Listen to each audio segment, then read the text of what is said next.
Assalamualaikum warahmatullahi wabarakatuh, sobat BNC semuanya. Kita lanjutkan lagi untuk membuat videonya. Jadi untuk di video kapan hari kita sudah membuat video tentang keris udan mas. Jadi keris dengan pamor udan mas.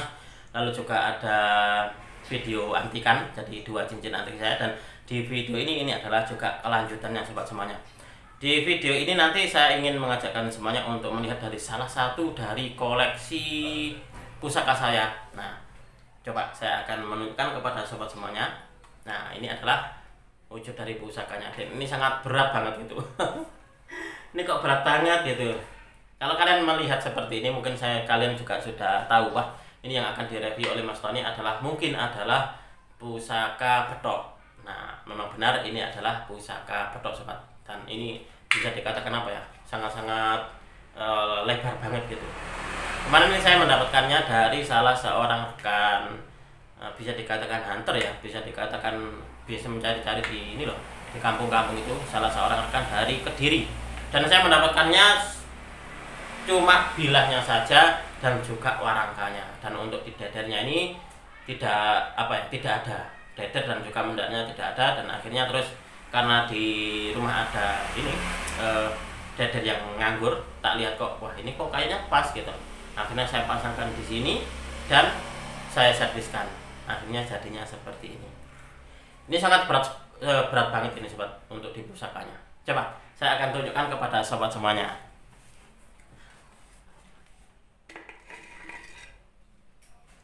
Nah, ini adalah pusakanya. Ini kalau di dalam pengetahuan saya, ini masuk di pusaka apa ya? Sigar jantung, petok sigar jantung. Nah, seperti ini.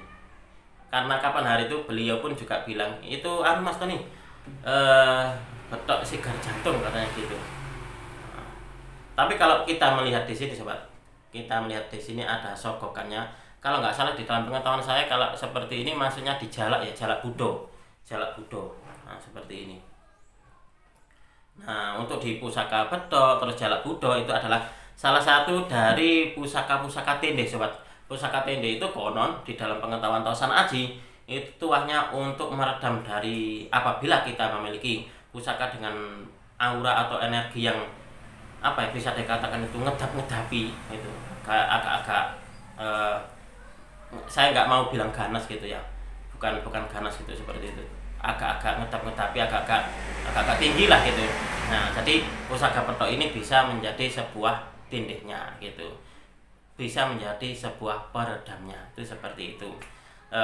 Tapi sobat, saya pun juga ingin berbagi pengalaman kepada sobat bahwasanya Mas Tony kan punya pusaka yang ratusan gitu. Apakah dulu punya pusaka betok ya? Kalau untuk awal-awal gitu, meskipun pusaka saya itu banyak, saya tidak memiliki pusaka betok sobat, sebagai bentuk pusaka tende.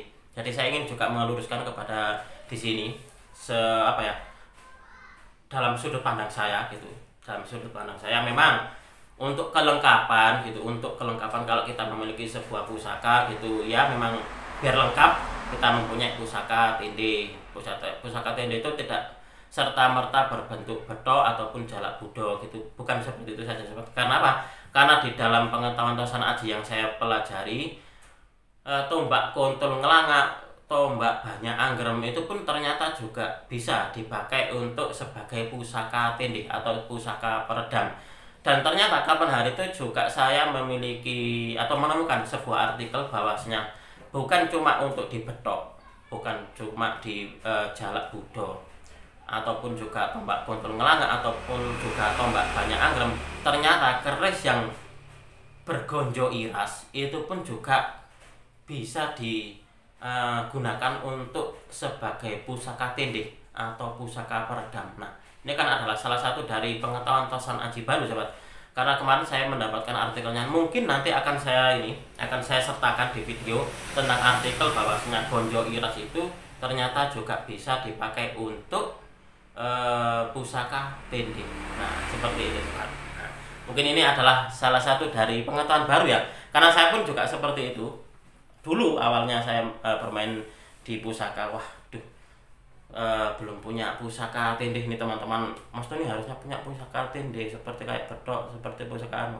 Kalau saya sudah lah, saya menindihnya dengan kuasa Tuhan gitu saja, kekuasaan dari Tuhan yang Maha Kuasa. Saya tidak terlalu apa ya, wah kalau untuk di ini harus punya ini gitu, enggak. Saya tetap tetap apa ya, tetap menyandarkan gitu, menyandarkan semuanya kepada Tuhan yang Maha Kuasa. Kalau dari saya seperti itu. Jadi saya tidak ingin bahwa para pecinta Tosan Aji pemula nanti itu dibebani, wah nanti ini Mas Tony, saya kan masih pemula, terus saya ingin mengulik pusaka, tapi saya tidak punya ini pusaka tendenya seperti apa. Karena ini juga kapan hari juga ada yang seperti itu sobat. Kamu kalau pemula itu harusnya punya pusaka tilam upih dulu. Nah seperti itu. Nanti setelah pulang tilam upih kamu ini harus punya pusaka panimbal, lalu juga pusaka tende seperti itu. Katanya teman saya kayak gitu. Terus tanya ke saya, ya kalau untuk saya pribadi kayaknya sih enggak sih Pak. Mungkin kalau di dalam pandangan tiap orang memang mungkin berbeda, tapi kalau di dalam pengalaman saya pribadi nggak harus seperti itu. Kita sudah biasa gitu saja, nggak usah terlalu apa ya, nggak usah terlalu muluk-muluk, nggak usah terlalu formal gitu dalam kita bermain pusaka. Sudah kita bermain, kita mencintai pusaka dengan di apa ya, apa adanya gitu saja, biarkan mengalir apa adanya gitu saja sobat. Jangan terlalu waduh ini nanti pusaka saya banyak, nggak punya pusaka tende, nanti kalau pusaka ini karena seperti apa nih Mas Tony, nanti biasanya bingung sendiri kalau kayak gitu sobat. Itulah kenapa saya sudah, kalau untuk yang pemula sudah biasa saja, serahkan semuanya itu kepada Tuhan yang Maha Kuasa. Kenapa? Karena alhamdulillah sampai saat ini pun saya, meskipun saya pusakanya banyak, tapi saya nggak punya pusaka TD, alhamdulillah juga aman-aman saja, nggak apa-apa, nggak usah terlalu dipusingkan, nggak usah terlalu kita apa ya, mencari masalah. Akhirnya yang tadinya nggak ada masalah, mencari masalah. Wah ini saya harus ini menyediakan budget seperti ini segini kalau untuk membeli pusaka TD, karena kita ketahui sendiri sobat semuanya bahwanya pusaka TD sebangsa kayak betok ataupun jalak singosari itu memang untuk di maharnya juga tidak sedikit. Jadi kita harus mengeluarkan budget yang agak-agak lumayan gitu, seperti itu. Itulah kenapa saya menekankan kepada penonton saya gitu, sudah kita bermain pusaka, kita mencintai pusaka dengan mengalir apa adanya gitu saja. Jangan terlalu yang muluk-muluk, udah biasa-biasa saja gitu. Nah ini sobat, ini adalah salah satu dari pusaka saya. Jadi kalau untuk saya pribadi ini belum masuk sepuh.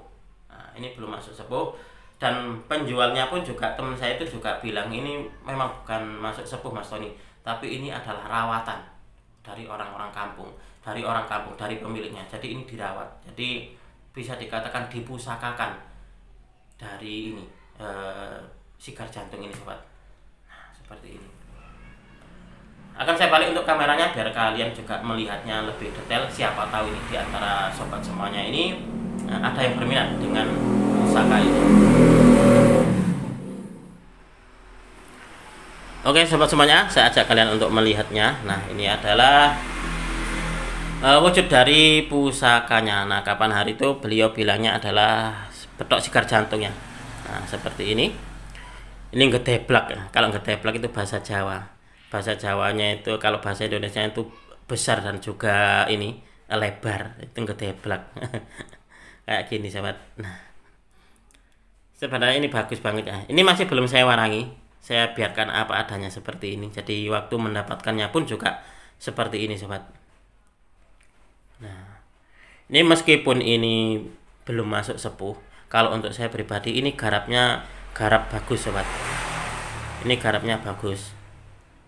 Dan juga jangan salah loh ya, pusaka kamardikan ataupun pusaka-pusaka kayak nom-noman itu terkadang untuk nilai maharnya pun juga tidak terkadang juga lumayan. Jadi jangan dikira bahwasanya wah pusaka kamardikan, pusaka yang belum sepuh itu maharnya murah. Jadi tidak bisa dibuat sebagai tolak ukur seperti itu sobat.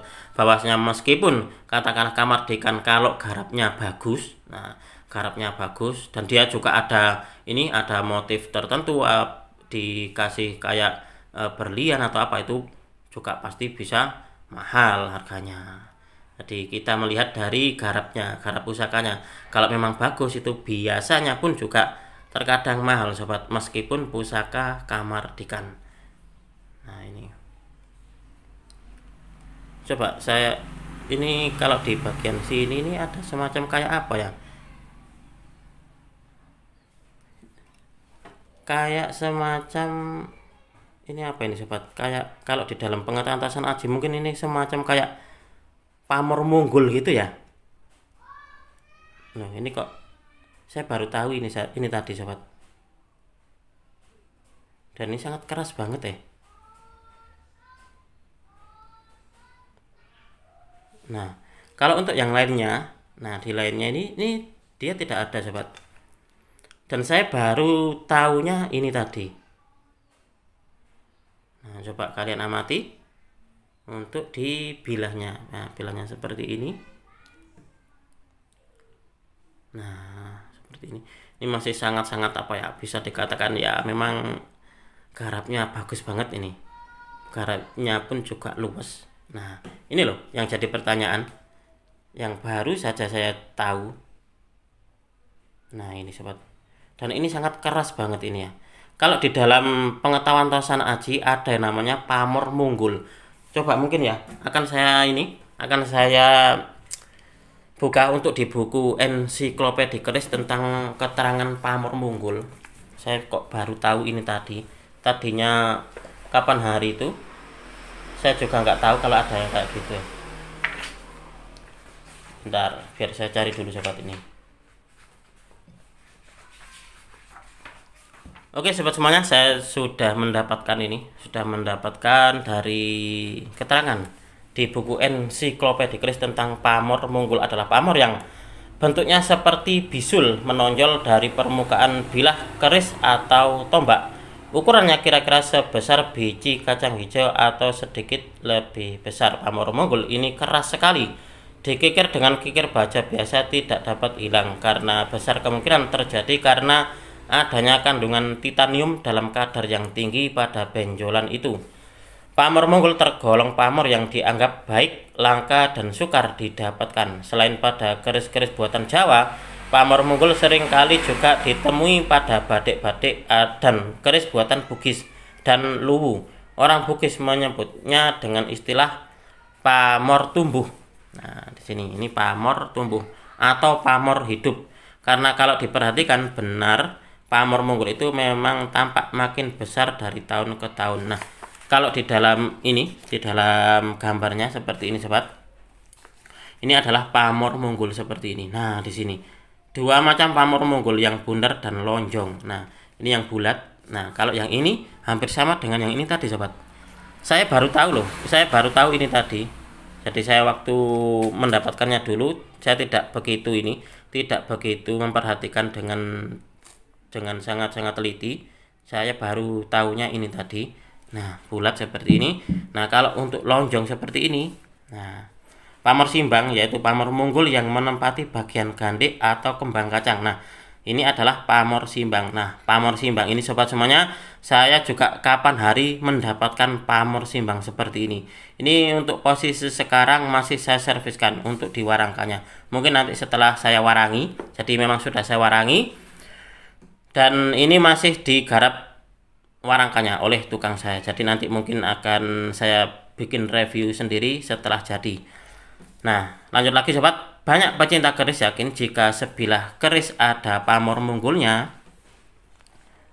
Nah, tentu keris itu dibuat dengan bahan pamor dari bongkahan batu bintang atau batu meteor bermutu tinggi karena besar kandungan titaniumnya. Pamor munggul yang terletak di bagian gandik atau kembang kacang tidak lagi disebut pamor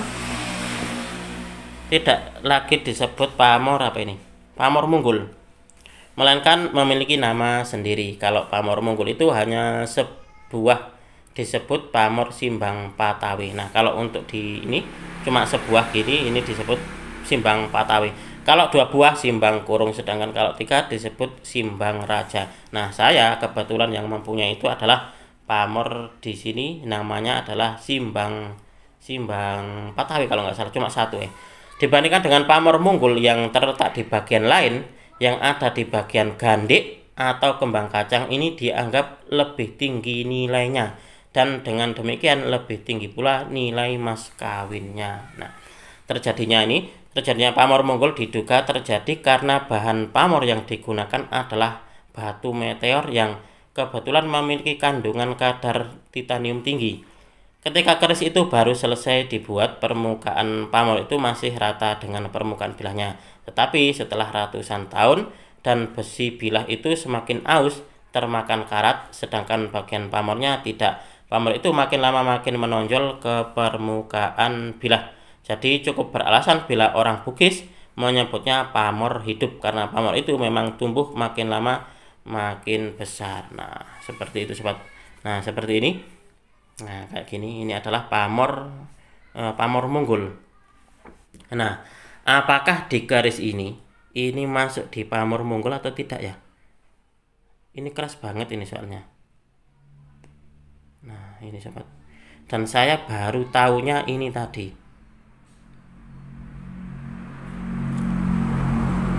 Nah, ini sobat. Ini sudah sangat-sangat layak untuk dikoleksi ini. Itulah kenapa di antara kalian apabila ada ini yang berminat dengan keris ini, nah dengan ini saya persilakan, silakan kalian hubungi di nomor WA saya.